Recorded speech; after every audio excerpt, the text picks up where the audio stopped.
back, listeners, to another episode of Inner Peace, Better Health, where we explore the stories, the journeys, and strategies that bring us closer to balance, rather harmony and well being.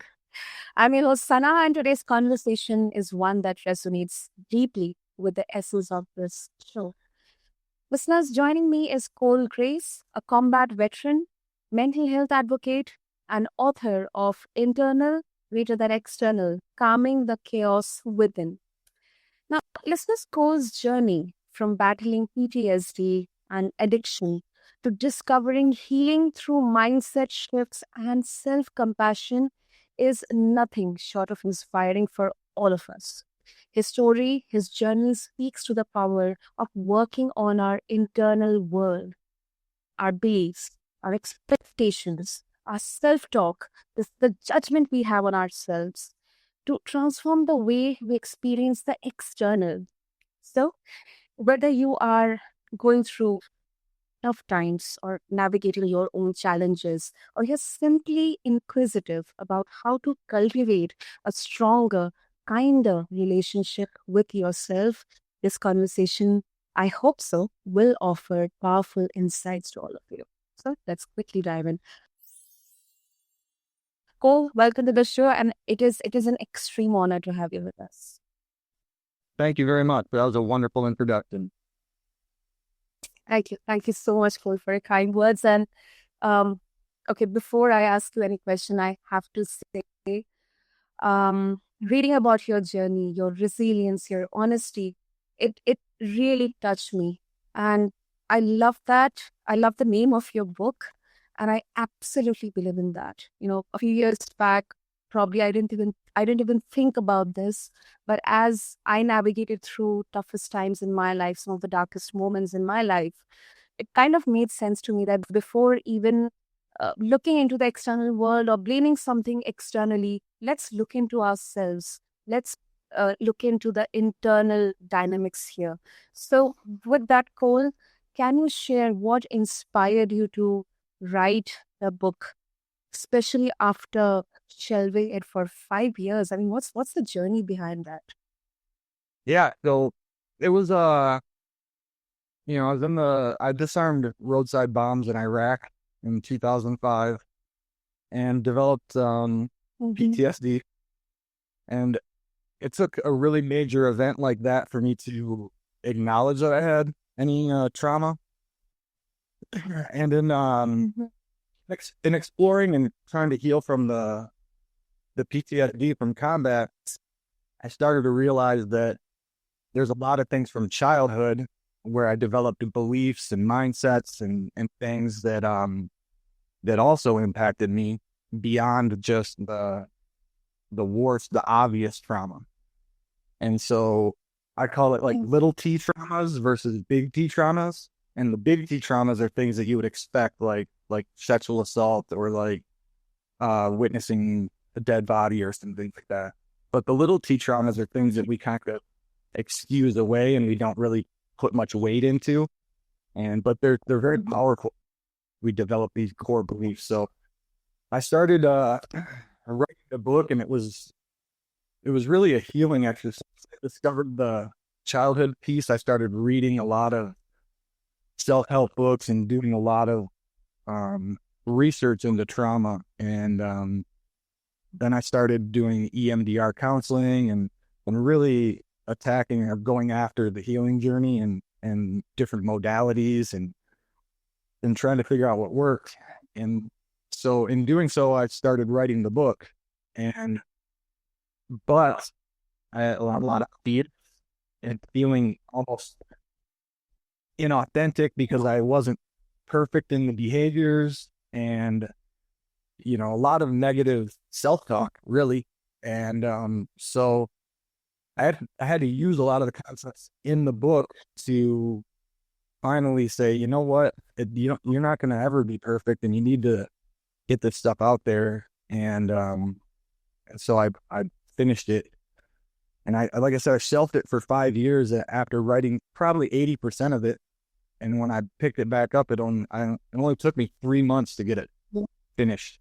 So there's a lot of fear and a lot of internal kind of negative self-talk that held me back, and used a lot of the concepts in the book to overcome that. It must be really difficult to revisit certain memories or moments from the past. And, often people kind of think, or, so many of us, we get caught up in that idea of that once I have written this book or I'm journaling through this, I will be healed and I'll be done. But what you are sharing and what I realized, it really reframes healing as an ongoing relationship with ourselves. It cannot be, I don't think it can be like, as you mentioned, about achieving perfection, but more about the progress, even if it's done at a smaller level. So thank you for sharing that, Cole. Yes, thank you. And one of the concepts in the book that I talk about is continual learning, because there's never a place where you arrive. And a lot of times, if you have this picture of when I master these, behaviors, then I'll be good, you get into this kind of chasing, and the goalpost is continual moving. So it's that, like you said, enjoying the process, or figuring out a way to continually engage in the process, and to make progress, and not to look for a set finish point. Right, right. Okay, so Cole, you mentioned in your book that focusing on external things like money, status, or titles won't fix what's happening internally. But let me play a devil's advocate here. Don't external successes sometimes boost our internal confidence, Cole? Because I have heard so many of times people saying, okay, money cannot buy happiness, but to live a good life, you need money. So, how do you balance acknowledging external wins without relying on them for validation? That's a really good question. I like it.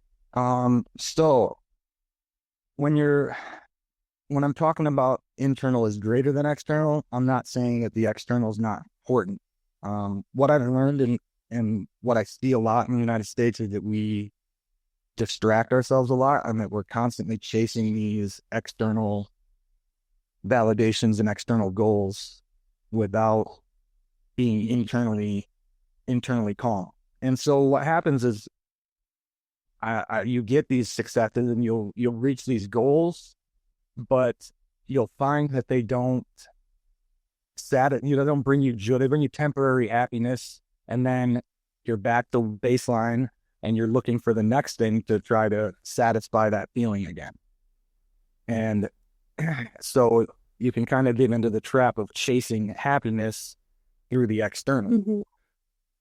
And by focusing internally, you're able to better influence and better enjoy the external things. And so if I'm working on controlling my reactions, controlling my beliefs, and controlling my mindsets and my thoughts,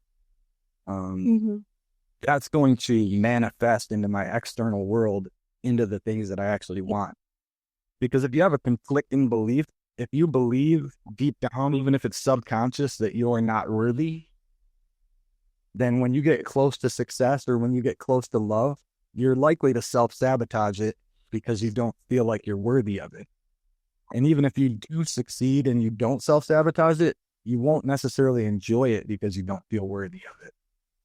And so really working on those internal thoughts, beliefs, and deep-seated kind of negative ideas of yourself is what I believe unlocks the key to the external, and enjoying it, and succeeding. I've seen people thrive when they achieve something tangible, but you're right, Cole. Without that internal grounding, it can really feel hollow over time.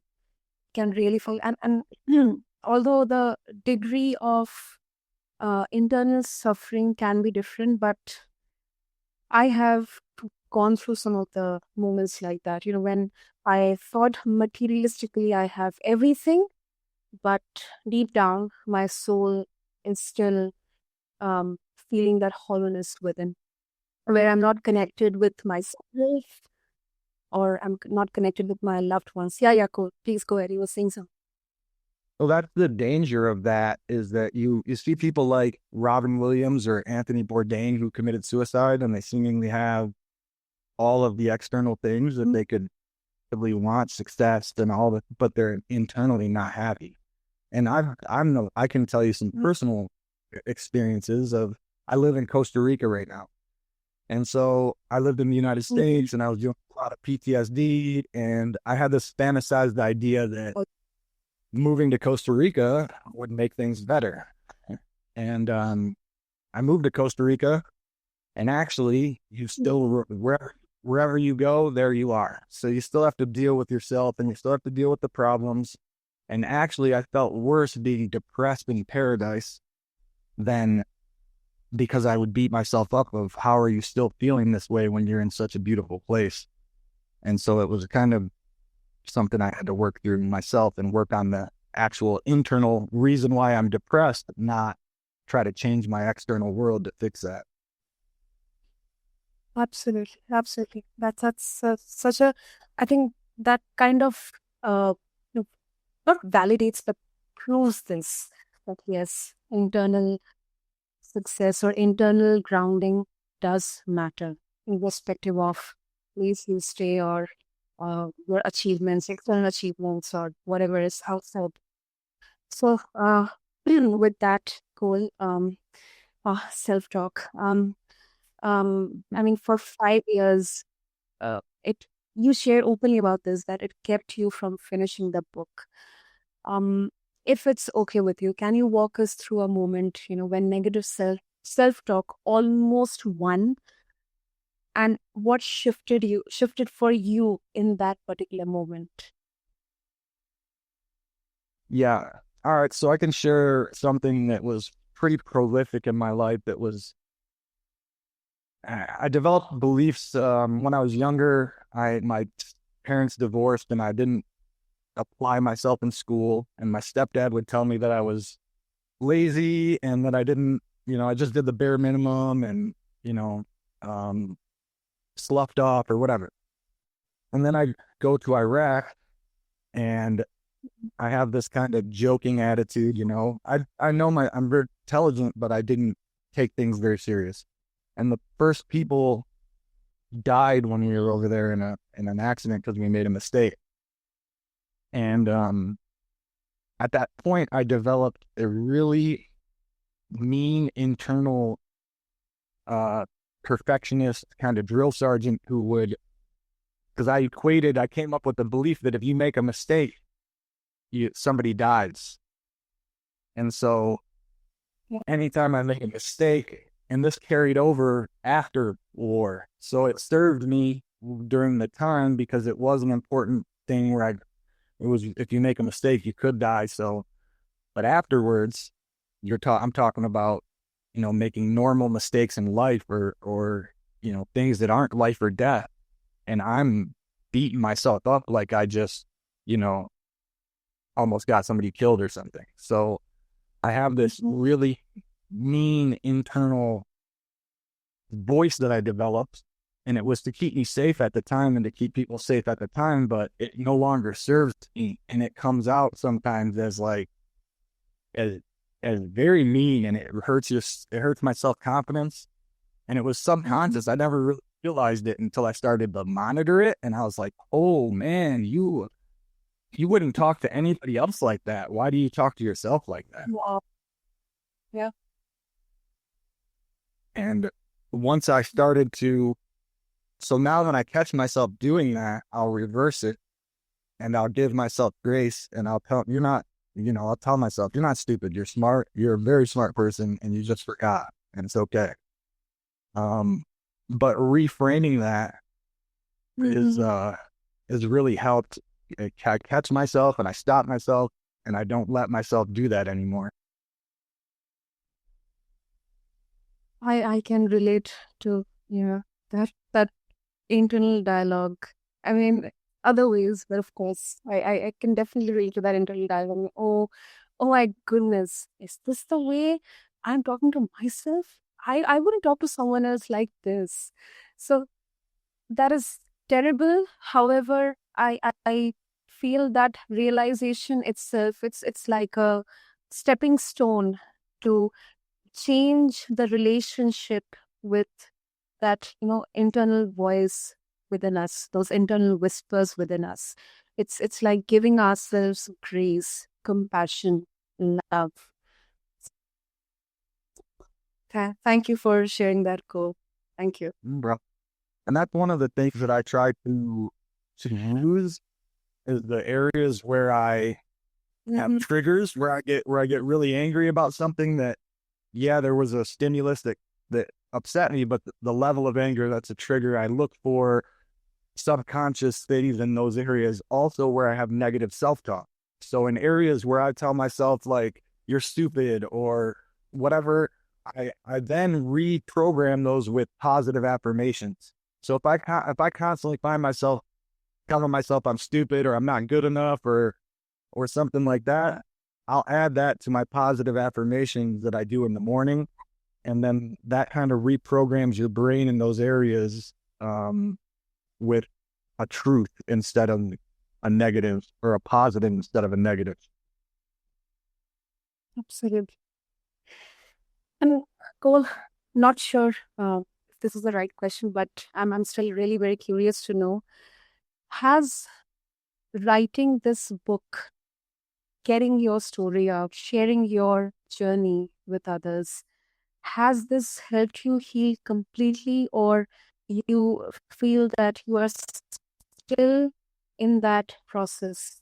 There's still a long go there. I mean, how exactly are you feeling right now after getting it, getting the book out, sharing your story with the people out there?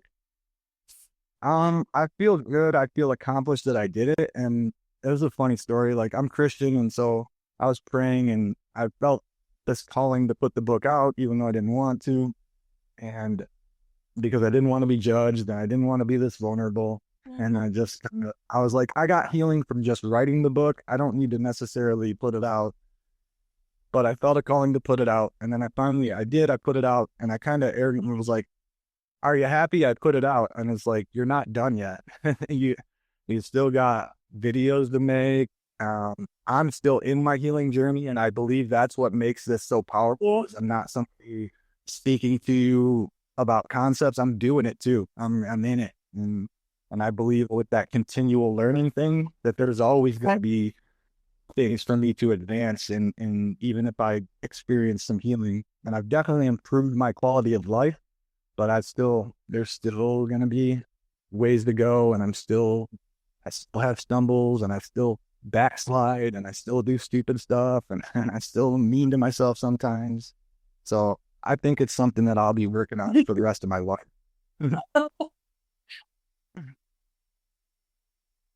But That it's is so easier. good tip. That is really, really. Uh-huh. Oh, lovely, lovely, girl. That is so good enough. Oh, I mean, there's so many factors, so many elements playing here. It cannot be just black and white. It's nuanced. However, I think your healing journey, your faith, your beliefs, I mean, they are kind of, helping you. And of course, you are your biggest, strength. So before we wrap up, Goal, if someone listening today is struggling with expectations, whether from themselves or maybe others, what's one small practical step you suggest they can take to shift those expectations and embark on their internal healing journey? All right, good question again. You have really good questions. I believe that with expectations, one of the major things is that a lot of times they're subconscious. I'm you might not even be aware of the expectations that you're holding. And so bringing awareness to your expectations around something, like, for example, I don't know, my father, the divorced with my mom, and he's not reliable. And I used to, like, he promised me something and I'd get really upset when he'd break the promise. But my expectation was that he was going to fulfill the promise when I know better. And so I had to, like, review my expectation. And now, like, I don't have that expectation. And so I don't get as angry when the expectation's not met. And so you have to make sure when you're aware of your expectation, is that a realistic expectation? And if it's not, then, readjust it. And that's important. And that's something that I've found where when I've brought awareness to my expectation, it's a very high expectation. And when I lower that expectation or make it more realistic, then I am able to enjoy. That's such a gentle yet powerful reminder, Cole.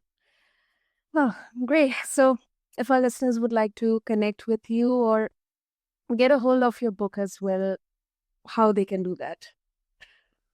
On Amazon, if you just search Cole Grace, ColeGrace, the book will come up. And then I'm on YouTube, and the channel is internal greater than external, or the internal with the greater than sign, external, calming the chaos within. I think it's at cgrace21. So that's at cgrace21 on YouTube. Brilliant. I'll have all the links mentioned in the show notes for our listeners. And Cole, thank you. Thank you for this heartfelt conversation. I absolutely admire your honesty, your vulnerability, and the pragmatic insights you have given today to us. And thank you. Thank you so much once again for doing this. Thank you very much. And thank you for the podcast that you do and for spreading the word. And to all of our listeners, if you are feeling inspired to explore this work deeper, I highly recommend Cole's book. Just refer to the show notes. We'll have all the links there. And remember that healing isn't about having it all figured out. It is about taking that one small baby step at a time.